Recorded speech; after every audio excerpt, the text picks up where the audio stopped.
Hi everyone, how are you all? Today we're going to read chapter number 3 from the book It So Happened of class 8, and chapter's name is The Selfish Giant. Selfish means Swarthi, giant, एक दानव, दैत्य. Okay? So here we have some points. The giant's garden was beautiful and children loved to play in it. तो जो giant था उसका कोई garden था वो बहुत सुंदर था और बच्चों को वहाँ पे खेलना बहुत पसंद था. The giant who was selfish built a high wall round his lovely garden.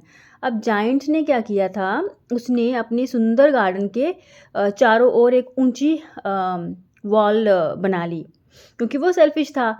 Children did not enter the garden there after no did spring and summer till the giant experienced a change of heart. तो ये हम एक झलक है chapter की. तो देखते हैं उसमें बताया कि कैसे कैसे फिर उसका हार्ट मेल्ट हुआ होगा. जो सेल्फिश था शायद वो बाद में चेंज हुआ. तो let's go through the chapter. Every afternoon, as they were coming from school, the children used to go and play in the giant's garden. हर दोपहर जैसे ही वो स्कूल से वापस आते थे, बच्चे क्या उनकी हैबिट क्या थी, मतलब वो किस चीज़ के आदी थे, वो उस राक्षस के गार्डन में जाकर खेलते थे. It was a large lovely garden with soft green grass. ये एक बहुत ही बड़ा सुंदर सा बगीचा था जिसपे नरम नरम हरी घास थी. Here and there over the grass stood beautiful flowers like stars and there were 12 peach trees that in the springtime broke out into delicate blossoms of pink and pearl and in the autumn bore rich fruit. बहुत लंबा sentence है. तो क्या था कि उस garden के बारे में बताया गया है कि वहाँ पे क्या क्या था. एक तो घास में सुंदर सुंदर फ्लावर्स थे जिनकी शेप्स बताई हैं स्टार्स के जैसे, ठीक है. और वहाँ पे 12 पीच ट्रीज थे, ठीक है, जो कि स्प्रिंग टाइम में क्या होता था, उन पे जो फूल खिलते थे ना, पिंक और जो फूल खिलते थे गुलाबी रंग के, तो और उनमें जैसे फूलों में जो जब वो फूटती हैं कॉम्पलें तो उनको पर्ल मोती जैसा बताया गया है. और ऑटम सीजन में वो जो पेड़ थे वो भरे रहते थे, लदे रहते थे फ्रूट से, मतलब भरपूर फल भी लगते थे उन पेड़ों पर. The birds sat on the trees and sang so sweetly that the children used to stop their games in order to listen to them. और जो पेड़ों पर पक्षी बैठते थे वो इतना मीठा गाते थे ना, उनकी जो चहचहाने की आवाज़ होती थी इतनी मीठी होती थी कि बच्चे ना अपना खेल छोड़ के उनको सुनने के लिए बैठ जाते थे. How happy we are here they cried to each other. और बच्चे क्या बोलते थे, यार यहाँ पे ना कितना मज़ा आता है. उनको बहुत मज़ा आता था वहाँ पे. One day the giant came back. अब आया कहानी में ट्विस्ट. तो एक बार जाइंट आ गया वापस, इसका मतलब वो यहाँ था नहीं, तभी तो बच्चे खेल पाते थे ना. He had been to visit his friend the Cornish ogre and had stayed with him for 7 years.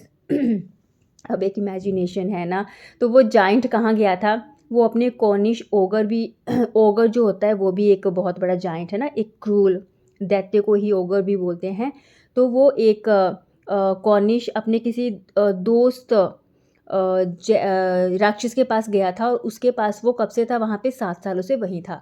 When he arrived, he saw the children playing in the garden. जब वो पहुँचा तो उसने क्या देखा कि बच्चे तो बगीचे में खेल रहे हैं. What are you doing here?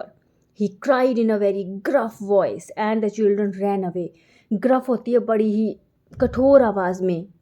अब राक्षस की या दैत्य की आवाज़ मीठी तो होने वाली है नहीं, तो उसने बड़ी ही एक बड़ी गंदी सी आवाज़ में बोला कि तुम लोग यहाँ पे क्या कर रहे हो. और बच्चे इतना डर गए उस आवाज़ से कि वो वहाँ से भाग गए. My own garden is my own garden said the giant. कहता ये मेरा गार्डन सिर्फ मेरा है. Any one can understand that and I will allow nobody to play in it but myself. कहता इस बात को हर कोई समझ लो कि यहाँ पे मैं किसी को आने नहीं अलाउड नहीं करूँगा आना, और यहाँ पे कोई नहीं खेल सकता सिर्फ मेरे अलावा. So he built a high wall all around it and put up a notice board. तो उसने क्या किया, एक बहुत ऊंची जो दीवार थी वो बना दी उस गार्डन के चारों ओर, और वहाँ पे एक नोटिस बोर्ड क्या कर दिया, ट्रेसपासर्स विल बी प्रोसिक्यूटेड. मतलब जो भी यहाँ पे इस दीवार को क्रॉस करके आएगा उसको सज़ा दी जाएगी. He was very selfish giant. Obviously बहुत selfish था. The poor children had now nowhere to play. They tried to play on the road, but the roads were very dusty and full of hard stones, and they did not like it. अब बेचारे बच्चों के पास कोई जगह ही नहीं बची खेलने के लिए. उन्होंने रोड पे खेलना का सोचा, कोशिश भी की. एक तो रोड एक तो डस्टी होते हैं बहुत, और उनमें जो पत्थर होते हैं तो उनको चोट वोट भी लगती होगी, तो वहाँ पे उनको मज़ा नहीं आता था खेलने का. They used to wander round the high walls when their lessons were over and talk about the beautiful garden inside. तो वो क्या करते थे, वो जो उसने दीवारें बना दी थी ना चारों तरफ, जब उनका स्कूल ओवर हो जाता था तो वहाँ पे वो बेचारे उनके दीवारों के चारों ओर ऐसे घूमते थे और उस सुंदर गार्डन की बातें करते थे. How happy we were there, they said to each other. तो वो एक दूसरे को क्या बोलते थे, यार कितना मज़ा आता था ना, हम लोग वहाँ पे कितने खुश थे. Then the spring came and all over the country there were little blossoms and little birds. अब क्या हुआ, मौसम तो बीतता जाता है, स्प्रिंग सीज़न आ गया और पूरे जगह पे पूरे देश में क्या था, छोटी छोटी जो कोंपलें खिलती हैं फूलों पे और छोटे छोटे पक्षी चहचहाना शुरू हो गए. Only in the garden of the selfish giant it was still winter. लेकिन जो सेल्फिश जाइंट था ना, उसके गार्डन में स्प्रिंग नहीं आया, वहाँ पे सिर्फ विंटर ही थी, मतलब सर्दियाँ ही थी. The birds did not care to sing in it as there were no children and trees forgot to blossom. अब पक्षी भी वहाँ नहीं गाते थे, क्यों? क्योंकि एक तो वहाँ पे बच्चे नहीं थे, पक्षियों को भी ऑब्वियसली बच्चे पसंद थे, और जो पेड़ थे ना, अब ना बच्चों की खेलने की आवाज़ें ना पक्षियों के चहचहाने की आवाज़ें, तो पेड़ भी ना, पेड़ों पे भी जो जैसे बोलते ना खिलना, उनकी जो पत्तियाँ पुत्तियाँ थी उन पे फूल खिलना बंद हो गए. Once a beautiful flower put its head out from the grass, but when it saw the notice board, it was so sorry for the children that it slipped back into the ground again. अब एक बार बोलते हैं कि सुंदर सा फूल जो grass में से निकला, लेकिन जब उसने देखा नोटिस बोर्ड पर तो उसको बड़ा गुस्सा आया कि बच्चों को तो यहाँ अलाउड ही नहीं खेलना. वो वापस ग्राउंड में चला गया और फिर से सो गया. The only people who were pleased were the snow and the frost. अब कौन से वहाँ पे खुश कौन था? विंटर थी तो स्नो और फ्रॉस्ट, जो मतलब ठंडी ठंडी सर्द हवाएं, बर्फ़ और ठंडी सर्द हवाएं, बस वही खुश थे. Spring has forgotten his garden, this garden. तो कहते स्प्रिंग तो इस गार्डन को भूल ही गया. They cried so we will live here all the year around. कहते अब तो हम यहाँ पे पूरा साल रहेंगे. The snow covered up the grass with her great white cloak and the frost painted all the trees silver. अब यहाँ पे ये जो स्नो है, फ्रोस्ट है, इनको ना ऐसे दिखाया गया है कैरेक्टर्स के जैसे ना, जैसे वो लोग हों कोई, जैसे फूल को भी बताया कि वो ऐसे निकला फिर वो चला गया. तो एक बहुत अच्छी सी प्रेजेंटेशन है, इमेजिनेशन है, राइट. तो अभी वो दोनों बहुत खुश थे, स्नो और frost.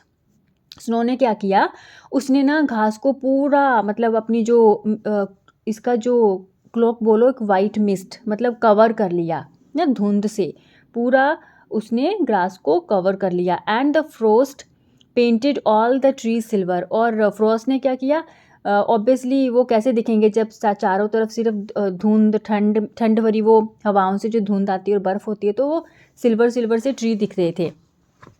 Then they invited the north wind to stay with them. फिर उन्होंने नॉर्थ विंड, वो भी बहुत ठंडी होती है, उसको इन्वाइट किया उनके साथ रहने के लिए. एंड ही केम, वो भी आ गया. ही वॉज रैप्ड इन फर्स and he rode all day about the garden and blew the chimney pots down.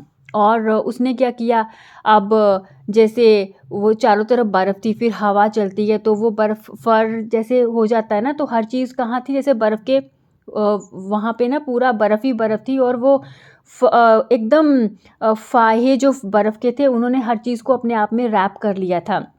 और वो एकदम रोर करता था, जो नॉर्थ विंड था, पूरा दिन गार्डन के अराउंड.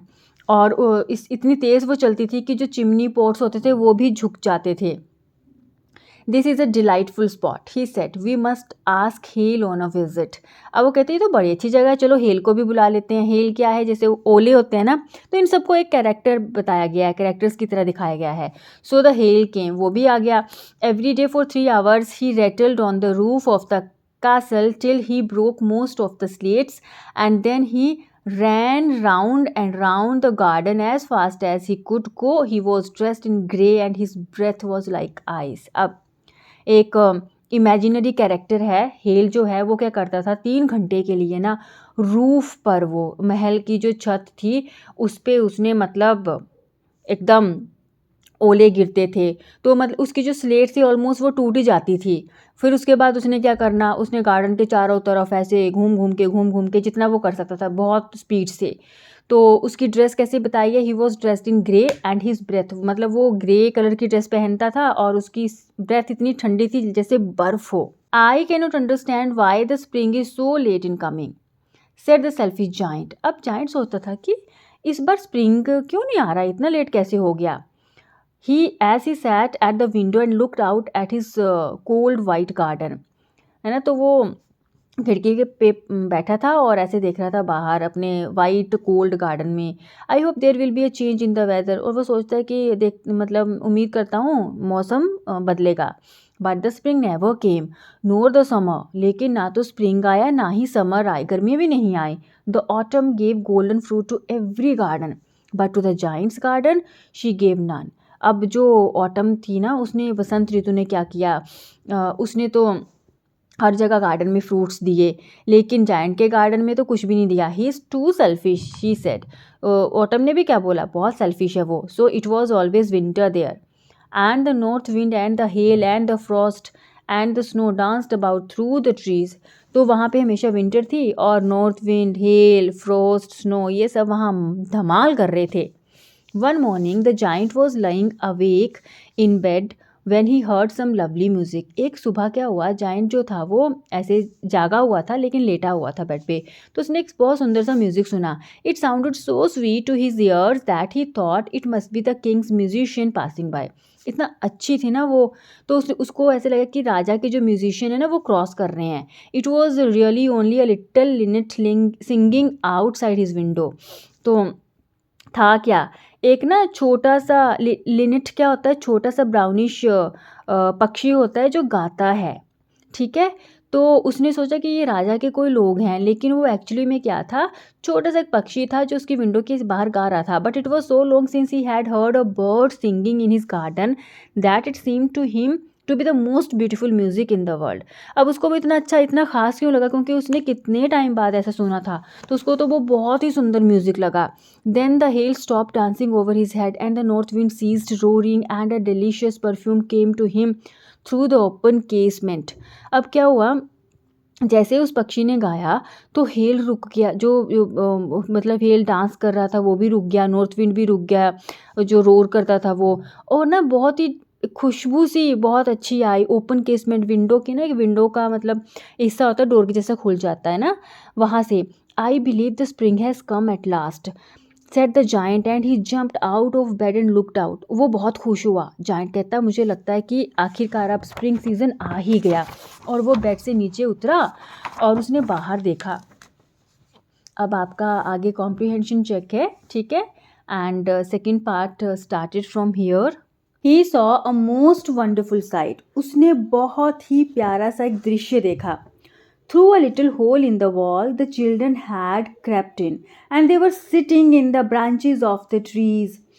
एक ना दीवार में छोटा सा होल था, उसमें से चिल्ड्रन सारे क्रेप्ट मतलब ऐसे सरकते हुए, रेंगते हुए वो अंदर आ गए थे, और वो पेड़ पौधों की शाखाओं पर बैठे हुए थे। In every tree that he could see there was a little child and the trees were so glad to have the children back again that they had covered themselves with blossoms. हर एक पेड़ की शाखा पर कोई ना कोई बच्चा था, और जो पेड़ पौधे थे वो उन बच्चों को देख के इतने खुश थे ना कि वो उन पे मतलब फिर से वो खिल गए। And were waving their arms gently above the children's head, और ऐसे दिखाया गया है कि जैसे वो पेड़ जो हैं वो अपनी डालियों को ऐसे वेव कर रहे हैं, सॉफ्टली वो बच्चों के सर पे उनको वेव कर रहे हैं, एक तरह से उनको प्यार से सहला रहे हैं। The birds were flying about and twittering with delight, जो पंछी थे वो भी उड़ रहे थे और चहक रहे थे खुशी से। And the flowers were looking up through the green grass and laughing, और जो फूल थे ना वो ग्रास से, हरे घास से ऐसे ऊपर देख रहे थे और हंस रहे थे। It was a lovely scene, बहुत ही प्यारा सा सीन था। Only in one corner it was still winter, सिर्फ एक कोने में अभी तक भी सर्दी ही थी। It was the farthest corner of the garden and in it was standing a little boy.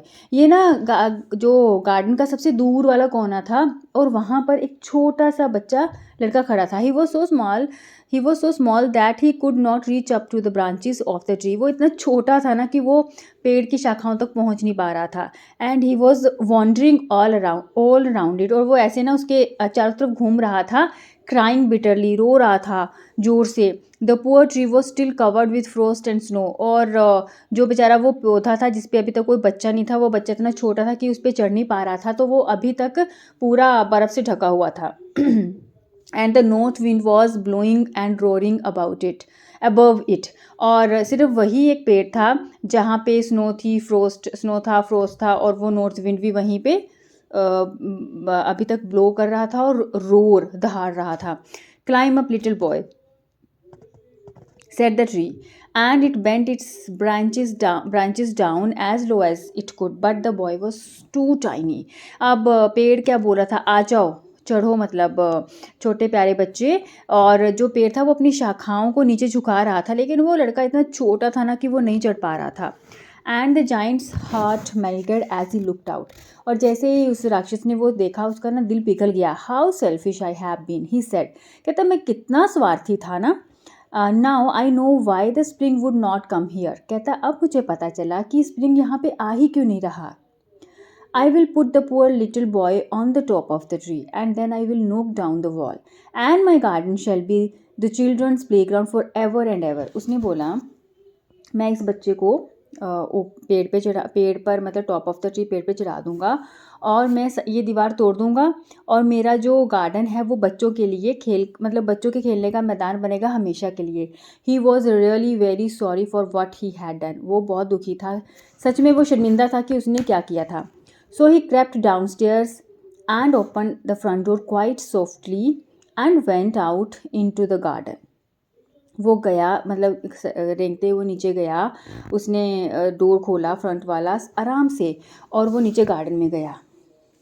But when the children saw him they were so frightened that they all ran away and the garden became winter again. और क्या हुआ, जैसे बच्चों ने उसको देखा, बच्चे डर के, मतलब इतना डर गए कि वो भाग गए, और बगीचे में फिर से सर्दियाँ आ गई, विंटर आ गई। Only the little boy did not run, for his eyes were so full of tears that he did not see the giant coming. सिर्फ वो छोटा सा बच्चा नहीं दौड़ा, क्योंकि उसकी आंखें आंसुओं से भरी हुई थी ना, तो वो देख ही नहीं पाया कि वो जाइंट आ रहा है। And the giant stole up behind him and took him gently in his hands and put him up into the tree. और जाइंट चुपके से उसके पीछे गया, ठीक है, और उसको जेंटली बड़े प्यार से अपने हाथों में उठाया और उसको पेड़ की शाखाओं पर रख दिया। And the tree broke at once into blossoms, और एकदम से वो पेड़ खिल उठा।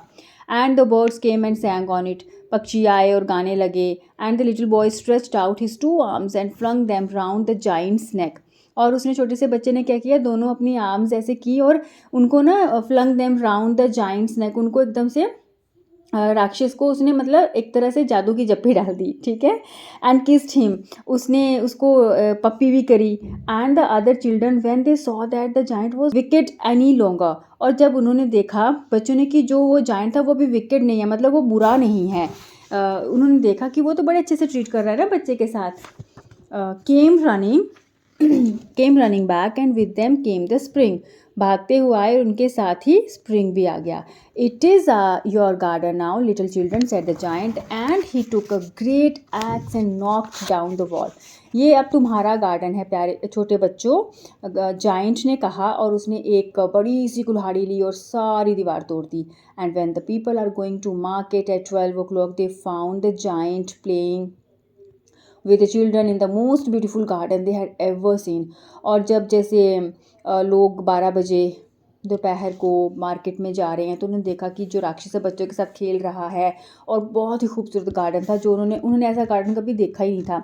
All day long they played and in the evening they came to the giant to bid him goodbye. सारा दिन वो वहाँ पे खेलते और शाम को वो जाइंट को बाय करने आते थे। But where is your little companion, he said, the boy I put in to the tree, the giant loved him the best because he had kissed him. उसने बोला वो छोटा सा तुम्हारा साथी कहाँ है, वो छोटा सा लड़का जिसको मैंने पेड़ पे रखा था, जो जाइंट था ना, वो उसको सबसे ज़्यादा प्यार करता था क्योंकि उसने उसको किस किया था। We don't know answered the children, he has gone away. वो कहते हमें नहीं पता वो जा चुका है। You must tell him to be sure and come tomorrow. तो वो जाइंट बोलता है कि तुम उसको पक्का बोलना कि तुम उसको बताना कि कल वो पक्का आए। Said the giant, but the children said that they did not know where he lived and had ever seen him before and the giant felt very sad. तो बच्चे बोलते हैं हमें नहीं पता वो कहाँ रहता है, ना ही हमने उसको पहले कभी देखा है। और जाइंट जो था वो बड़ा ही उदास हो गया। Every afternoon when school was over, the children came and played with the giant, but the little boy whom the giant loved was never seen again. अब हर दोपहर को ना बच्चे स्कूल के बाद वहाँ खेलने के लिए आते थे, लेकिन वो जो छोटा सा बच्चा था जिसको जाइंट प्यार करता था और उसको सोचता था कि वो लड़का वहाँ आए, उसने उसको कभी नहीं देखा। The giant was very kind to all the children, yet he longed for his little friend and often spoke of him. How I would like to see him, he used to से।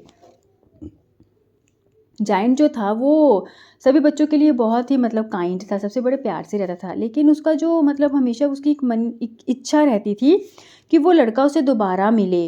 तो वो सोचता था कि मैं उससे कैसे देख पाऊँगा, कैसे मिलूँ मैं उसको, कहाँ ढूँढूँ। Years went by and the giant grew very old and feeble. He could not play about anymore, so he sat in a huge armchair and watched the children at their games and admired his garden. अब सालों साल बीत गए, अब जो giant था वो बूढ़ा हो गया और बहुत कमज़ोर हो गया, तो वो खेल नहीं पाता था, इसलिए वो बड़ी सी आर्म चेयर होती है ना, उस पर बैठता था और बच्चों को देखता रहता था खेलते हुए, और उनको एडमायर करता था और अपने गार्डन को हमेशा बड़ा वो एडमायर करता था ना, कि वो क्या बोलता था, I have many beautiful flowers, इस सेट कहता है कितने सुंदर मेरे बगीचे में कितने सुंदर फूल हैं, but the children are the most beautiful flowers of all. लेकिन कहता है कि जो बच्चे जो हैं ना, ये सबसे सुंदर फूल हैं। One winter morning he looked out of his window as he was dressing. तो एक मॉर्निंग में, विंटर की मॉर्निंग में, उसने विंडो से बाहर देखा as he was dressing, ready हो रहा था वो। He did not hate the winter now, अभी वो विंटर को हेट नहीं करता था। For he knew that it was merely the spring asleep and that the flowers were resting, क्योंकि उसको पता था कि विंटर जो है वो परमानेंट नहीं है, ये बस तब तक है जब तक स्प्रिंग सोया हुआ है और जो फूल हैं वो रेस्ट कर रहे हैं। Suddenly he rubbed his eyes in wonder and looked. It certainly was a marvelous sight. एकदम से उसने ना ऐसे आंखें, बोलते हैं हैरानी से, इसने ना, उसको यकीन नहीं हुआ उसने जो भी देखा, तो उसने अपनी आंखें मली ऐसे करके, उसको उनको रब किया। तो मतलब एक मार्वलस, एक आउट, जैसे बोलते हैं ना कि बहुत ही प्यारा सा कुछ उसने देखा। In the farthest corner of the garden was a tree quite covered with lovely white blossoms. वही वो जो कोना था दूर का गार्डन का, वहाँ पे जो पौधा था वो वाइट फूलों से, ब्लॉसम से भरा हुआ था। इट्स ब्रांचेस वर गोल्डन, उसकी जो शाखाएँ थीं वो सुनहरी थी। And silver fruit hung down from them, और सिल्वर फ्रूट्स वहाँ उस पर लगे हुए थे, नीचे से लटके हुए थे। And underneath it stood the little boy he had loved, और उसके नीचे पता कौन था? वही छोटा सा लड़का जिसको वो प्यार करता था, जिसके बारे में वो सोचता था। Downstairs ran the giant in great joy, and out into the garden he hastened across the grass and came near to the child. ऐसे वो एकदम से मतलब भागता हुआ आया नीचे और बहुत खुश था, गार्डन में गया, जल्दी जल्दी से उसने मतलब ग्रास के उधर मतलब घास को पार करके गया और उस बच्चे के पास आया। And when he came quite close his face grew red with anger. जैसे ही वो उसके पास गया ना, उसका चेहरा गुस्से से लाल हो गया। And he said, who had dared to wound thee, ये हैज़ राइट दी यू। तो ये भी क्या बोलेंगे हम, पुराने जैसे ओल्ड टाइम की ना, बहुत पहले की इंग्लिश में ये यूज़ करते थे, जैसे शेक्सपियर वगैरह के नॉवेल्स पढ़ेंगे ना, वहाँ पे ये इंग्लिश यूज़ होती है। तो उसने बोला कि किसमें इतना साहस है जिसने तुम्हें ज़ख्मी किया, इसका मतलब उस बच्चे को चोट लगी थी। For on the palms of the child's hands were the prints of 2 nails and the prints of 2 nails were on the little feet. और उसके ना हथेलियों पर नेल्स के मतलब निशान थे, प्रिंट थे, और उसके पैर, छोटे छोटे पैरों पर भी नेल्स के निशान थे। Who had dared to wound thee? cried the giant. Tell me that I may take my big sword and slay him. कहता, किसने तुम्हें नुकसान पहुंचाया, किसने तुम्हें ज़ख्मी किया, मुझे बताओ, मैं अपनी बड़ी सी तलवार लेकर उसको मतलब मार दूंगा ना, काट दूंगा उसको। Nay answer the child, but these are the wounds of love. कहता कि नहीं, ये तो प्यार के निशान है। Said the giant, and a strange awe fell on him and he knelt before the little child. कहता है ये मतलब हु आर दो, ये कैसे, किसने, है ना, कैसे किया, किसने किया, कि प्यार के ज़ख्म, उसने ऐसा बोला और एकदम से ना एक बड़े अजीब सा उसके चेहरे पर एक भाव आया डर का, बहुत भयंकर सा, और वो बच्चे के सामने से घुटनों के बल गिर गया। And the child smiled on the giant and said to him, you let me play once in your garden, today you shall come with me to my garden which is paradise. तो बच्चा हंसा और बोला कि तुमने एक बार अपने garden में मुझे खेलने दिया था ना, अब तुम मेरे साथ आओ मेरे गार्डन में, वो क्या है, पैराडाइज, स्वर्ग है। And when the children ran in the afternoon they found the giant lying dead under the tree all covered with white blossom. और जब बच्चे दोपहर को खेलने आए ना बगीचे में, तो उन्होंने देखा कि वो जो राक्षस था ना, जाइंट, वो मर गया था, वो उस पेड़ के नीचे डेड था, ही वॉज डेड, और उसके पूरी बॉडी पे पूरा मतलब शरीर उसका वाइट ब्लॉसम्स, उनके फूलों से ढका हुआ था। तो बहुत ही प्यारी सी खूबसूरत सी कहानी है और पूरी इमेजिनेशन है एक बहुत सुंदर सी, जिसमें जो हमारे मौसम हैं उनको भी उनको भी कैरेक्टर्स में दिखाया है, और ये जो बच्चा दिखाया है किस तरह से वो एक, जैसे बोलते हैं ना कि एक तरह से वो हम बोल सकते हैं एंजल था, ही वॉज एन एंजल, जो लेकर गया जाइंट को ना, उसने उसके मन में अच्छाई की भावना भरी थी, और उस अच्छाई को लेकर ही, उस भावना को लेकर ही वो लास्ट में उसको अपने साथ पैराडाइज ले जाता है। और तो इस तरह से हमारी ये स्टोरी ख़त्म होती है, एंड होता है। I hope you enjoyed the chapter. आपको कोई भी डाउट होगा आप मेरे को कमेंट बॉक्स में पूछ सकते हो, and I will see you in the next video. Bye bye.